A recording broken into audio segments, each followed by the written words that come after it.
이 시대의 특징 중 하나는 1등에게만 박수를 친다는 겁니다.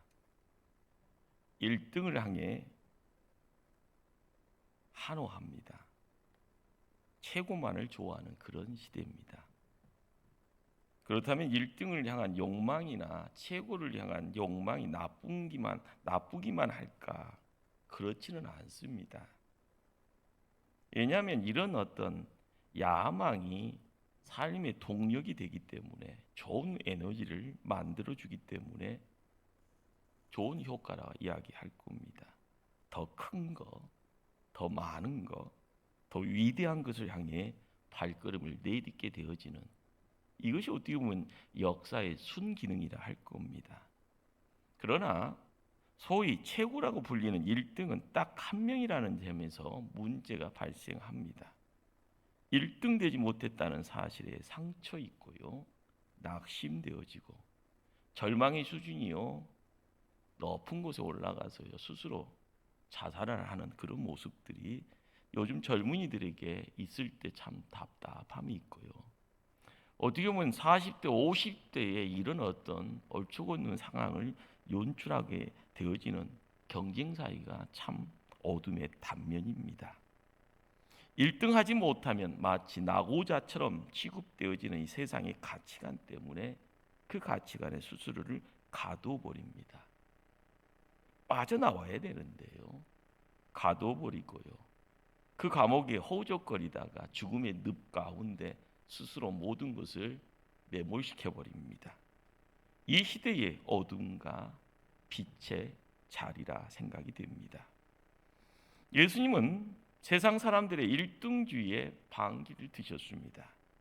우리에게 진정한 1등이 될 수 있는 새로운 길, 그 길을 제시합니다. 예수님이 말씀하시는 진정한 1등의 길은 무엇일까요? 오늘 본문 33절을 한번 찾아갑니다. 가버나움에 이르러 집에 계실새 제자들에게 물으시되 너희가 길에서 서로 토론한 것이 무엇이냐 하시되, 길에서 토론했다라고 기록이 되어 있습니다. 그러나 원문을 찾아가게 되어지면요, 토론 수준이 어느 수준이었는가, 크게 소리를 높여서 다투었다라는 것입니다. 어떻게 보면은요, 욕까지 할 수 있는 그런 어떤 극단적인 주먹질하지 않지만은 말로 할 수 있는 최대치의 내용들이 펼쳐진 것이라 생각이 되어집니다. 우리는 말씀을 좀 앞쪽으로 나가면은요, 30절, 32절에서 예수님은요 큰 비밀을 제자들에게 말씀합니다. 예수님은 마지막 십자가 길을 준비하시면서 그 길이요 고난의 길이라, 십자가의 순환의 길이라 말씀합니다. 들었던 제자들은요, 새 귀의 그 경리기처럼요 한 귀로 듣고 한 귀로 흘러버립니다. 예수님이 죽음을 말씀하실 때는 두려움을 느꼈지만 그것도 잠깐입니다. 왜 그럴까요? 눈에 보이는 것이요 피부에 와닿지 않았다라는 겁니다. 처음 예수님을 따라다니기 시작했을 때 생겼던 열망이다, 야망이다라는 것이요, 예루살렘이 점점 가까이 가면서 그들의 마음속에서는요 무슨 생각으로 바뀝니까? 예수님 뒤따라가만 가면은 한 미천 잡을 수 있을 것이라, 예수님 뒤따라가면 출세할 수 있을 텐데, 권력의 정상에 올라가 세상을 좌지우지할 수 있는 권력자가 될 수 있을 텐데라는 세상적 욕심이 싹트고요, 그것이 열매를 맺을 수 있는 그런 상황이 연출이 되고 있는 모습입니다. 이것은 어떻게 보면 남자들의 전형적인 심자랑입니다. 남자들 두세 사람만 모이면은요 누가 더 잘났느냐, 힘이 센가 알게 모르게 경쟁합니다.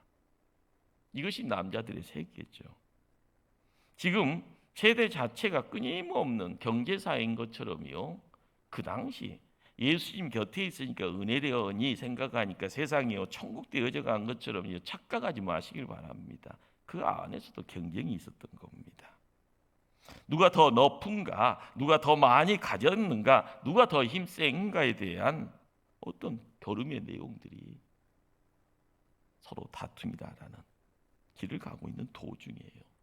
누가 시작은 했는지는 모릅니다.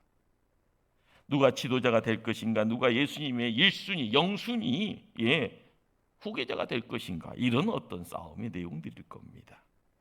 이런 마음은요, 사람이 누구나 갖게 되는 욕망이요, 야망입니다. 이건 자연스러운 겁니다. 이것이 문제라는 것 아니다는 거죠. 앤서니 크레일링이라는 한 분이요, 미덕과 악덕에 관한 철학사전이라는 책 안에서요, 야망에 대해서 이렇게 정의를 합니다. 여러분 동의 안 할 수도 있겠죠. 야망은 무자비한 스승이다. 야망의 신도들은 오히려 야망이 없었다면 얻을 수 있었을 지혜를 쉽게 잊거나 무시한다. 오히려 야망 때문에 잔인해지고 위험해질 수 있다는 겁니다. 왜 그럴까요? 더 중요하고 소중한 것, 지혜를 지키지 못하기 때문이라는 겁니다. 우리가 이 시대를 살아가면서요, 자전거가 아닌 자동차를요, 우리가 선수 운전하는 경우가 많습니다. 남자들은요, 비싼 차를 누구나 좀 좋은 차를 선호하죠. 그런데 좋은 차일수록요, 속도가 빠릅니다.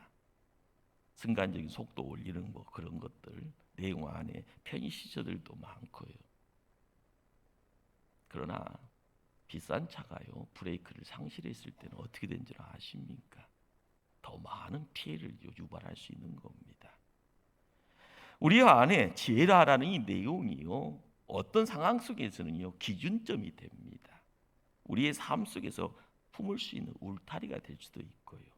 그리고 나무로 이야기되어지면 뿌리처럼요, 생명을 감추지만 생명을 담을 수 있는 통로가 되어지는, 야망이란 건 좋습니다. 삶을요, 새롭게 하고요, 더 발전시키고요, 더 많은 것을 얻을 수 있는, 그러나 품어야 될 것을 놓아버리면은요, 알맹이를 놓아버리면은요, 문제가 심각할 수 있다라는 사실입니다.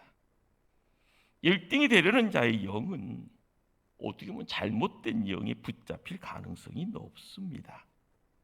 지금 가진 것에 만족하지 못합니다. 더 높고 더 좋은 것 바라보기 때문에 그렇습니다. 그러다 보니까요, 탐욕이라는 것에 붙잡히게 됩니다.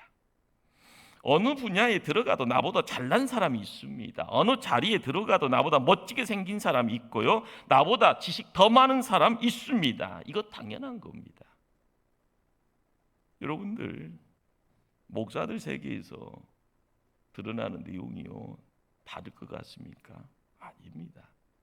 제가 서울에서 한 10명 부목사 있는 곳에서 부목을 했던 경험이 있습니다. 교구 가서는요, 은혜가 철철 넘쳐요, 우리 목사님. 그런데요, 목사들끼리 앉혀놓으면 경쟁하면요, 살벌합니다. 남을 인정 안 합니다. 내가 더 잘났다고요, 내가 더 설교 잘한다고요, 내가 더 은혜 넘친다고요. 우리가 깨달아야 될 내용 중에서요, 이걸 놓쳐버리게 되어지면은요, 항상 급해집니다. 참을성도 없어지고요, 항상 분노를요 드러내게 되고요. 그러다 보면은요, 내가 있어야 될 곳에 서 있지 못하고, 내가 말해야 될 걸 말하지 못하고, 하지 말아야 될 것들을요, 화산 폭발하듯이 막 터뜨려 버립니다. 우리가 은혜를 지켜야 될 사람인데 은혜를 놓쳐버리는 경우가 많습니다. 왜 그럴까요? 누군가가 와서 자리 잡기 때문에 그렇습니다. 어둠의 영이에요. 어쩔 때는 탐욕이라는 것이요, 교만이라는 것이 찾아와서요, 야, 나랑 친구 좀 하자꾸나. 시작은 미약합니다. 그러나 잡초 뽑아내지 않냐면요, 잡초가요 풍성해지는 겁니다. 잡초가 풍년되어지면 사람이 이전에는요, 은혜의 사람이 나중에는 교만 덩어리가 되어져 버리죠. 초청하지 않은 자가 들어와서 주인 행세하게 되어지는, 정당한 표 사지 않고 들어와서요, VIP석에 앉아 있는 그런 모습이에요. 예수님은 제자들의 모습에서 이런 위험을 보신 겁니다. 그래서 제자들을 향해서 토론할 것이 무엇이냐고 묻죠. 제자들은 대답 못합니다. 왜냐하면 본인들의 속마음을 보시는 분이 계시니까요. 34절 말씀으로 한번 우리 합독하실까요? 그들이 잠잠하니 이는 길에서 서로 누가 크냐 하고 쟁론하였습니다. 누가 큰 자를 따지며 다른 사람과 경쟁하고 욕심 가지면 시간 지나다 보면요 사람이 동물 됩니다. 이걸 빛인간화라고 이야기하죠. 사람이 잔인해지면 어느 정도로 잔인해질까요? 이 땅에서 지옥을 연출할 수가 있게 됩니다. 이기적인 내 목적 위해서 수단 방법 가리지 않고요 자기의 길을 방해하는 세력들이 있으면은요 가차없이 전쟁의 모습처럼요 제거해 버린다는. 여러분들 요즘 이제 서울하고 부산에서 뭐 보궐선거라고 이름해서 뭐 울산에서도 뭐 선거도 있다고 뭐 이야기를 하는데요. 이전에 그렇게 좋은 어떤 마스크를 가지고 있지만 한번 거짓말하니까 계속 거짓말을 묻게 됩니다. 정당 상관없습니다. 한번 실수한 거예요. 감추지 못하니까 들춰내니까 그것이 뽀록났다고 이야기하죠. 폭로됐다고 이야기하죠. 그러면은요 조금 지도자의 자리에 나가려면은요 나 잘못했어라고 이야기하면서 뭔가를 이야기를 해야 되는데요. 그렇지 못합니다. 요즘만 그런가요? 이전에도 그랬고요. 예수님 때도 그랬고 예수님 이전에도 그랬고요. 여러분들의 후손들이 살아갈 미래에도 똑같은 겁니다. 좋은 세상이다라는 것이 뭘 이야기할까요? 행복을 이야기할 때 무엇을 통해서 행복을 만들어 갈까요? 우리가 끊임없이 고민해야 될 내용입니다. 예수님 편에서요. 제자들은 어떤 사람이었을까요? 별 볼 일 없는 이들을 다 모은 거죠. 그런데 제자들은요 예수님 바라볼 때는요 뭔가가 나올 것이 있어서요 머리 숙인 겁니다. 먼저는 세례 요한이요 큰 자인 것처럼 위대한 사람인 것처럼 보였기에요 우욱한 세례 요한에 갔습니다. 그러다가요 세례 요한이 나보다 더 뒤에 있는 분이 더 위대하다라고 선포해 버리니까 또 우욱하면서 예수님에게 다 몰려갑니다. 그러나 예수님은요 그 몰린 무리들을요 제자라고 받아들입니다. 제자라는 것이 어떻게 보면 친구죠. 예. 그들을 통하여서요 뭔가를 이루고자 뜻을 합한 동지가 되어집니다. 그런데 갑자기 누가 더 높은 지, 더 큰 힘을 얻은 것인가 다투기를 시작합니다. 동지가 경쟁자가 되었고요. 친구가 적대자가 되었습니다. 원성이 높아집니다. 원성이 높아지면은요, 우리네 세상에도 똑같이 그런 모습이 있잖아요. 자연스럽게 가고 들칩니다. 너 이런 놈 아니냐? 이런 식으로요. 너 언제부터 예수 제자 됐다고 한번 따져나 보자. 이렇게 이야기하다 보면은요, 나중에는 순서가 전부 아니냐? 내가 여기서 한 것이 얼마나 많이 했는데 나 정도 충성한 사람이 있으면 나와보라고 또 이야기도 할 겁니다. 누군가는요 재물 드렸다고 하면서 충성 이야기하고요. 나는 시간 드렸다고 충성 이야기하고 얼마나 수고하고 있었는지 다 아는데요.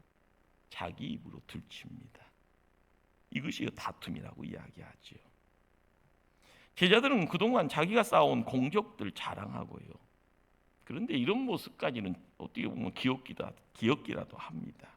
그런데 이보다 더 나쁜 모습은요. 자랑하는 가운데 다른 사람을 끌어내리려고 합니다. 없는 것을요 더 붙여서요 비방거리 만들고 그러다 보면은요 진흙탕이 돼버립니다. 약점 들추어 조롱하고 비난하고요 다른 사람들 끄집어내서 끊임없이 말을 만들어가고요 비열한 행동이라는 것도 서심치 아니하고요 그렇게라도 내가 높아지려고 원하는 것 우리가 주변에서 보는 성급함의 모습입니다. 이때부터 사람은 못돼 먹기 시작하지요. 탐욕스러워지고요, 잔인해지고요. 그 다음에는 양심 자체가 무뎌져 버려서요. 내 안에 누가 있는가 두렵기만 하는 그런 모습이 바로 시작이 됩니다. 지금 우리 시대가 갖고 있는 문제가 무엇일까요? 정치, 사회 지도자들 양심 무뎌질 줄은 무뎌져 있습니다. 남을 끌어내리려고요, 내가 높아지려고요, 어떤 생각을, 어떤 전략을 통해서요 항상 이기면 된다라는 그런 어떤 이야기들이 우리의 주변에 들려옵니다.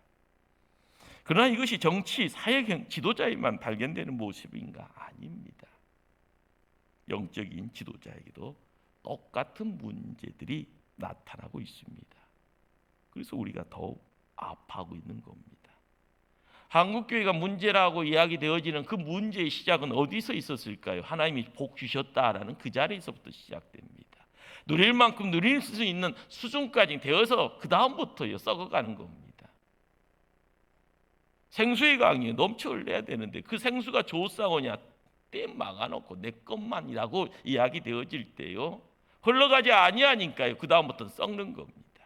나누지 아니하니까요 거기서요 더러운 냄새가 풍겨지는 겁니다.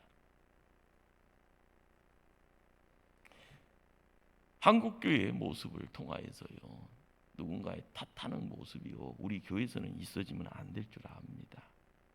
서로가 인정하고요, 서로가 보듬어주고요, 서로가 서로를 높여줄 수 있고요, 서로가 뒤에서 밀어줄 수 있는 그런 모습들. 한국교회가 문제라고 해서요 이전에 목포 초대교회 문제가 있다고 해서 지금도 문제라고 이야기해서는 안 될 줄 압니다. 중요한 것은 우리의 삶을 통하여서 하나님의 영광을 드러내기 위해서 우리가 주님 십자가 지고 가기를 결정하고 결단했기 때문이에요. 예수님은 최고가 되는 다른 길을 우리에게 보여주십니다. 예수님은 침묵하는 제자들을 향해 이렇게 말씀합니다. 35절 말씀을 함께 합동하십니다. 예수께서 앉으사 12제자를 불러서 이르되 누구든지 첫째가 되고자 하면 뭇사람이 끝이 되며 뭇사람을 섬기는 자가 되어야 하리라 하시고, 예수님은 길 가는 중에 더 이상 아무런 말씀하지 않습니다. 가버나움의 동네에 들어가셔서 이야기를 하죠. 본문은 이제 앉으사 예수님이 앉았다라고 기록을 합니다. 여러분들 이 앉았다라는 말은요 그 당대에 해당이라고 이야기되어진 곳에 지도자가 랍비입니다. 여러분들 유대 이야기하면은 탈무드 이야기를 하잖아요. 구약의 율법 이야기가 되고 그것을요 어떻게 보면 이렇게 구수하게 이제 이 말씀으로 이제 함께 나누는 자리에 스승의 자리에 랍비들이 함께 합니다. 우리 이제 서하국 집사님이 방과 후에 이렇게 꼬마들 이렇게 해서 이렇게 오늘도 이제 나이는 조금 있는데 목소리는 깨꼬리 같은 목소리, 참 어떻게 목소리가 저렇게 이쁠까? 죄송합니다. 근데 이런 목소리 가지고요 얘들한테 이제 막 이렇게 목소리 가지고 막 뭐 하실 것 같아요. 상상을 제가 해보는데, 근데 랍비들은 이 말씀 가지고 경전 가지고 탈무드 가지고 이야기 되어지는 자리에 앉아서요 하나씩 이런 어떤 나눔의 내용들이 어떻게 보면 그 당대의 유대인들의 지역에서 보일 수 있는 해당 안에서 이루어지는 내용들이었고요. 그러기에 예수님이 그런 어떤 모습을 만들어가는 거죠. 제자들과 함께요. 그러면서 스승의 자리에서 제자들에게 말하는 내용이 뭡니까? 너희들 첫째가 되고자 하느냐? 그렇다면 뭇사람의 마지막이 되어라. 뭇사람을 섬기는 자가 되어라 라고 말씀합니다.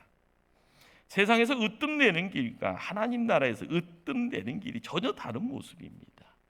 그리고 다른 방법을요 말씀을 통해서 우리에게 들려주고 있습니다. 길이라는 것이 같이 보이지만은요 두 가지 길입니다. 세상에서의 길, 그리고 세상을 살아가면서 이 땅에서 하나님 나라를 이룰 수 있는 길. 같은 길처럼 보이지만 다릅니다. 그러기에 이 다른 점을 우리가 어떻게 바라봐야 될까? 이 다른 점을 우리가 어떤 식으로 마음속에 새겨야 될까? 이것이 우리에게는 숙제입니다. 오늘 이 시간 말씀 듣고 끝나는 것이 아니라 매일매일 삶 속에서요, 하나님 나라에 으뜸되어지는 비결이 무엇인데 그 비결 붙잡고 내가 뭐 어떻게 행해야 될 것인가에 대한 결단이 필요할 줄 압니다. 세상에서 으뜸이 되려면 가장 낮은 자, 가장 소외된 자들의 친구가 되라라는 그런 말씀으로 찾아옵니다. 첫째가 되려고 한다면은요, 인생의 바닥이 있음을요 알아야 되는 겁니다. 바닥 알지 못하고 아무것도 없는 것이 얼마나 고통스럽고 어려운지 알지 못한 채 지도자가 되어지고 1등이 되어지면은요, 시간 지나면 교만해집니다. 오만방자해집니다. 내 위에는 아무도 없다고 고백합니다. 자기 혼자만 아는 사람, 탐욕스럽고 이기적인 사람이 될 가능성, 위험성이 넘쳐나게 되어지는 거죠. 그래서 가장 낮은 자가 되어 낮은 자의 아픔과 슬픔, 낮은 자의 애로움을 예민하지 말고 그것을 적극 참여하라. 우리는 하레암의 내용 속에서 이런 내용들이 없습니다. 그러나 우리가 눈을 들어보면요, 내 주변에는 누군가가 슬피 우는 자가 있습니다. 교회 안에서도요, 막막하네요. 망망대해서 뗏목에 머무지하고 먹을 생수 없어서요, 갈증 속에서 이제 언제 말라 죽나 이런 생각에 두려워할 수 있는 밖에 없는 그런 일들이 바로 우리의 주변에도 있다라는 사실입니다. 그러기에 항상 우리의 주변을 바라볼 때요, 하레암의 내용 속에 사람이 많이 있는 것보다는요, 항상 한숨소리와 함께 울음소리가 있는 곳에 발걸음으로 옮겨갈 때 하나님이 인정하는, 우리 예수님이 칭찬할 수 있는 그런 1등의 자리에 우리가 함께 발걸음 옮겨갈 줄 압니다. 참다운 지도자, 항상 내가 손을 먼저 들고요 저요저요가 아니라요, 그 손을 누군가의 아픔의 자리에 함께 동반자가 되어주기를 원하는 그런 모습들, 바로 거기에 하나님의 전능의 손길이 함께 어울릴 줄 압니다. 두 번째는요, 섬기는 자가 되라는 겁니다. 남을 첫째 되게 하는데 첫째가 되라는 거죠. 예수님은 세상의 으뜸은요 오직 한 사람이 되죠. 당신이 바로 으뜸입니다. 하나님 나라에서 으뜸되는 것은요 한 명이 아니라고 말씀합니다. 스스로 낮아져서 남을 섬기고요, 남을 높이고 남을 위로할 때 그도 첫째가 되고 너도 첫째가 되고 너도 꼴찌가 되고 그 사람도 꼴찌가 되는 역사가 일어난다고 말씀합니다. 사랑의 역사가 뭘까요? 생명의 역사가 뭘까요?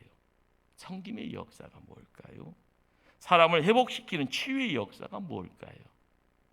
우리는 듣기 좋은 말들을요 항상 구경꾼이 돼서 쉽게 말을 합니다. 그러나 방관자가 아니고 구경꾼이 아닌 내가 당사자가 돼서요, 사랑의 역사와 생명의 역사, 섬김의 역사, 사람을 회복시키는 치유의 역사를 이끌어 나갈 수 있는 제 앞에 세움받은 그런 하나님의 일꾼이 되어야 될 줄 압니다. 이 땅에서 펼쳐져야 될 그런 아름다운 모습들, 바로 오포 초대교회에서 우리가 그려내야 될 아름다움인 줄 압니다. 그러기에 회복과 치유의 비결은요 섬김에 있다라는 것을 우리는 말씀을 통해서 마음속에 새기게 됩니다. 그렇다면 예수님을 믿는 사람들은 어떻게 섬겨야 할까? 예수님은요 말씀 가운데 우리에게 내용들을 새기게 합니다. 너는 하나님의 자녀, 아들이다, 딸이다 말씀합니다. 하나님이 우리의 아버지다. 하나님의 지혜와 지식이 모두 내 것이다. 하나님이 주신 삶이 바로 내 것이다. 이것이 어떻게 보면 신념입니다. 그 신념이라는 것이 믿음의 내용 속에서요